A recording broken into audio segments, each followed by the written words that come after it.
ladies. How are you? Huh? How are you? Good morning.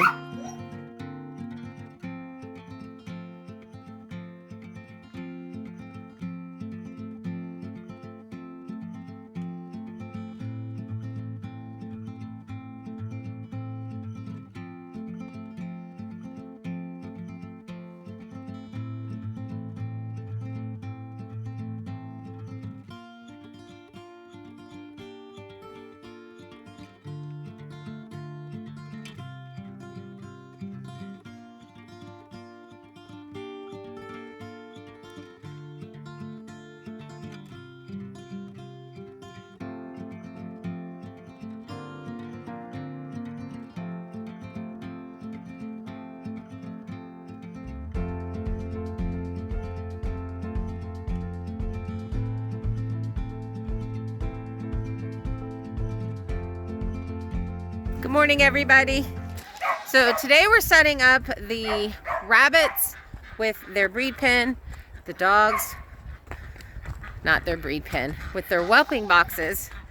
And the dogs are unhappy because I'm out here walking around while they're in the back. But first we've got to feed the rest of these animals. Good morning. Good morning. Are you hungry? Hi, bud. One egg. They have a second spot over here that they haven't laid in yet, so they must be mad at me. Are you hungry, Ruby? Are you hungry? Good morning, Chiba.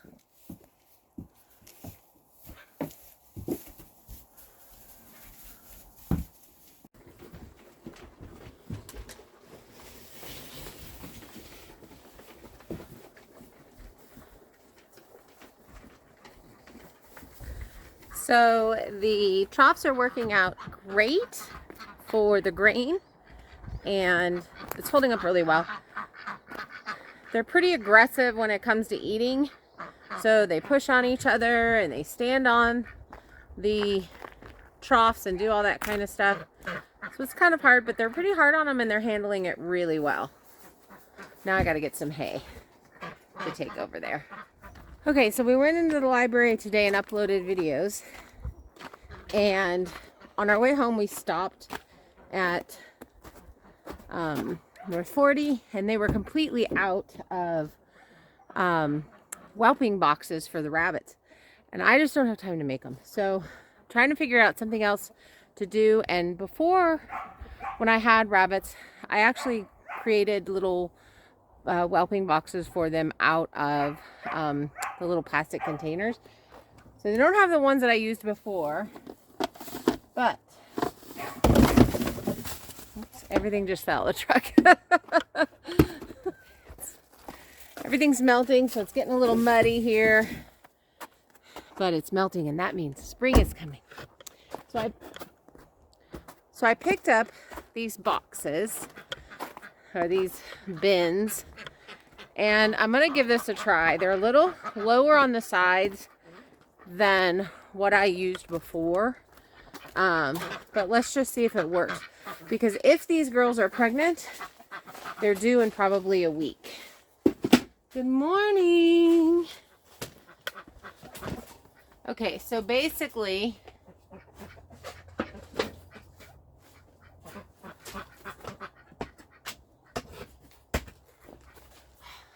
chickens poop on everything.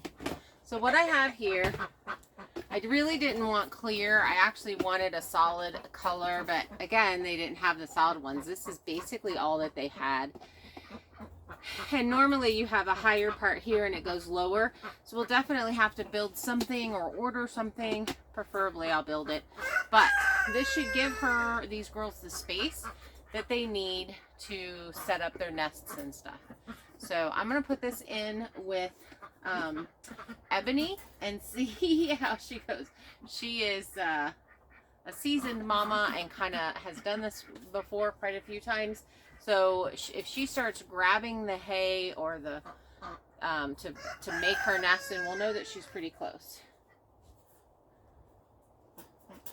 She is hungry. It is time for breakfast and her water. Hi, sweetheart. Hold on.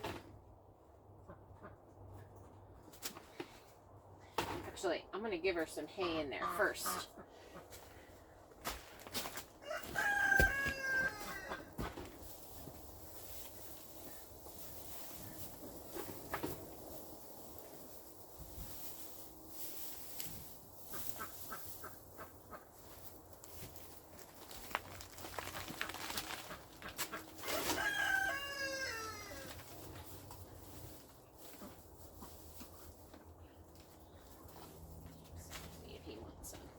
So what I have is with these compressed bales, you get a lot of hay that just falls off.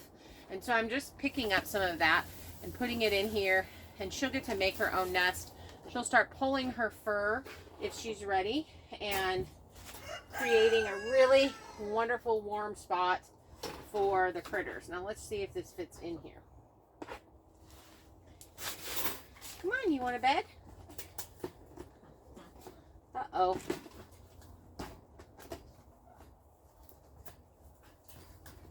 She's like, no, I want to eat the hay. This doesn't want to fit in.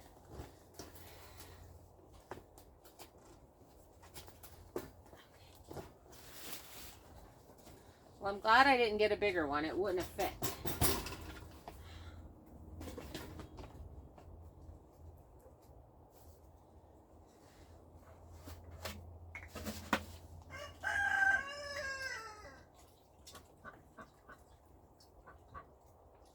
Pretty soon, honey, you'll get your big bottles back. Aw, she's such a sweet girl. I need to clip their toenails, and we definitely need to make some bigger cages. We're just trying to get by until we get back from the Okie Homestead convention, and then I think this is going to be one of our first outdoor projects, along with the garden, is setting up something bigger for them. Come on, honey, let me put it in there.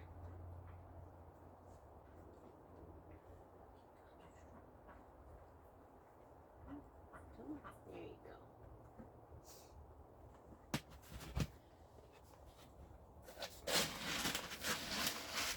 So one of the things that I do is I keep the food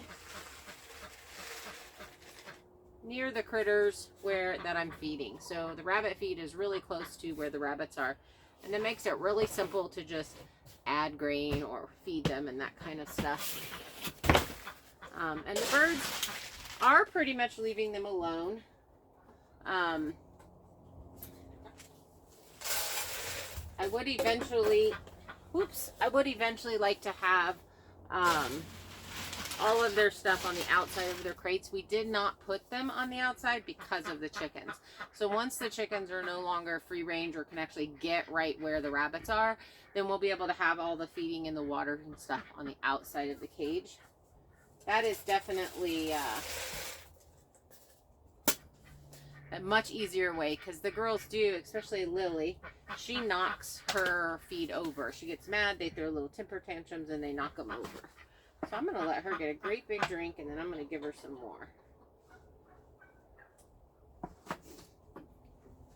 What we're doing now, because we don't want the water to freeze, is we have our bowls and we come out and we water them throughout the day. We just fill up their bowl when we see that it's empty, and then we leave it empty all night. So in the morning when we come out here, they really want something to drink. It's the same thing that we've been doing with the goats. Because we don't have a well and we haul all of our water, we've really got to be careful about wasting the water. And as soon as it freezes, if it's not able to thaw out, then it's a waste. So we've basically just been taking them water throughout the day, a few times a day, and putting 5 gallons of buckets of water in the containers to figure out exactly how much they drink. And then that way only a small amount freezes, and we just dump that out in the morning and break it out of the container, and then again fill it back up. So that's worked really well. We do check everybody for hydration, so we know that they're getting enough, and there's always a little bit left over, except for these guys, because they also will flip the bowls. But let me get Lily set up with a bucket for her maybe she's pregnant too. Let's hope.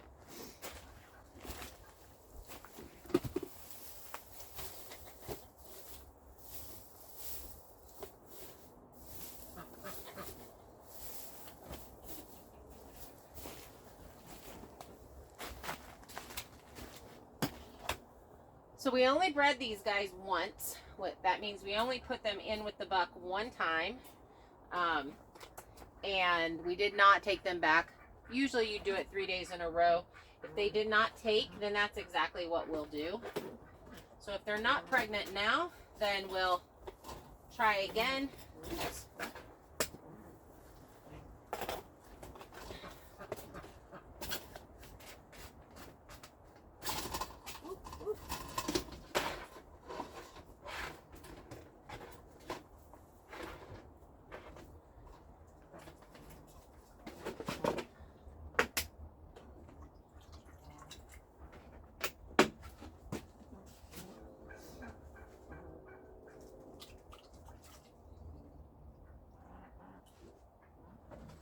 What do you think, girly?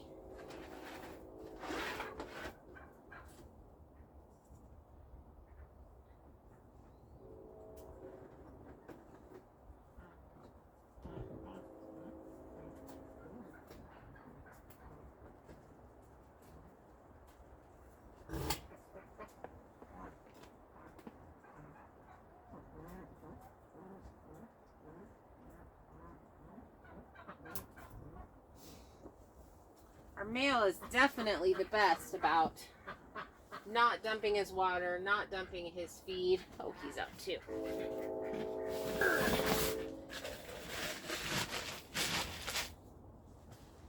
Good morning, Pepper. Hi, buddy.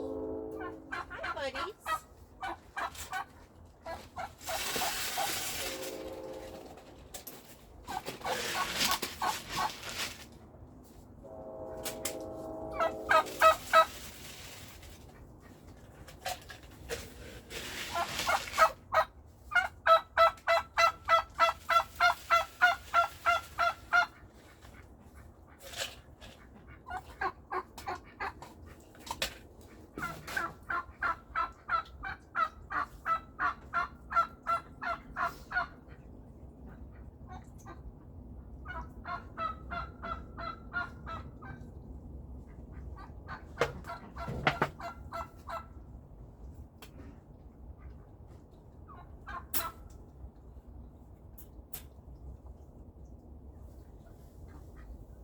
So basically we wait and see if they decide to start nesting or if they start pulling hair.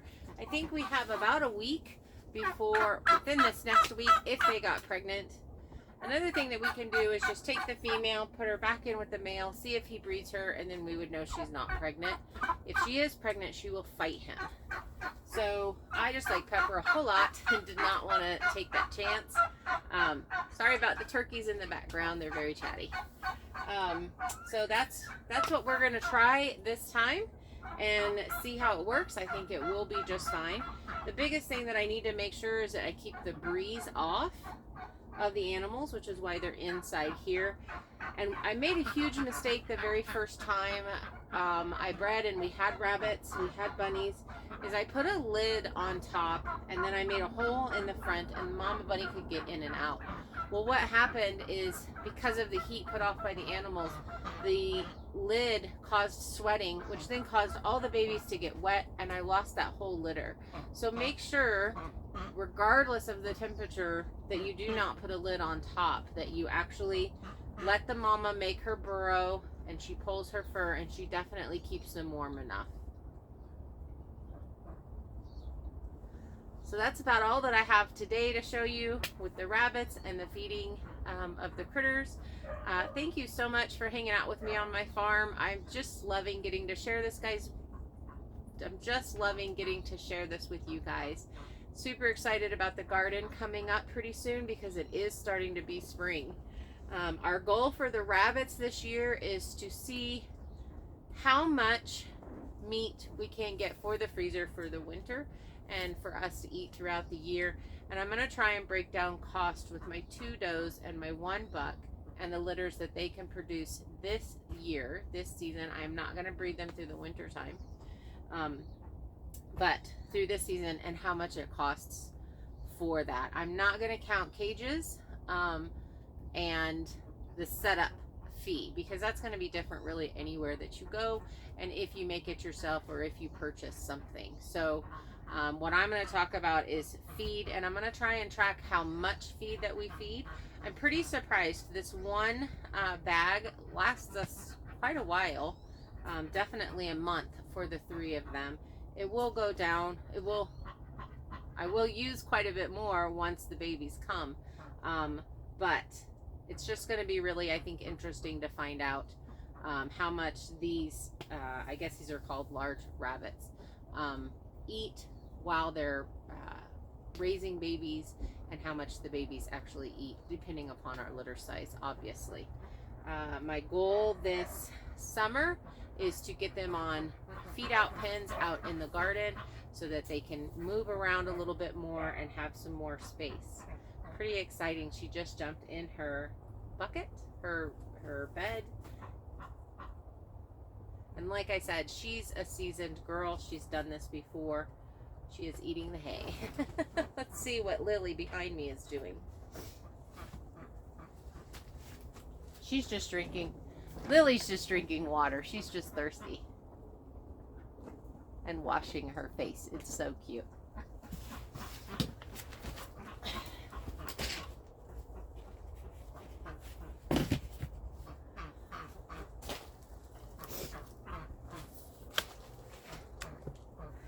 I absolutely love raising rabbits. They're very sweet.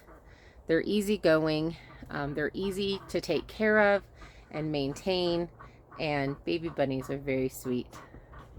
So make sure, if you haven't, that you subscribe so that you can follow along. Watch our journey with our self-sustainability, growing and raising animals, and growing as much food as we possibly can up here in northern Idaho on my 73-acre plot of land that I am starting from raw and creating a beautiful homestead with. Bye.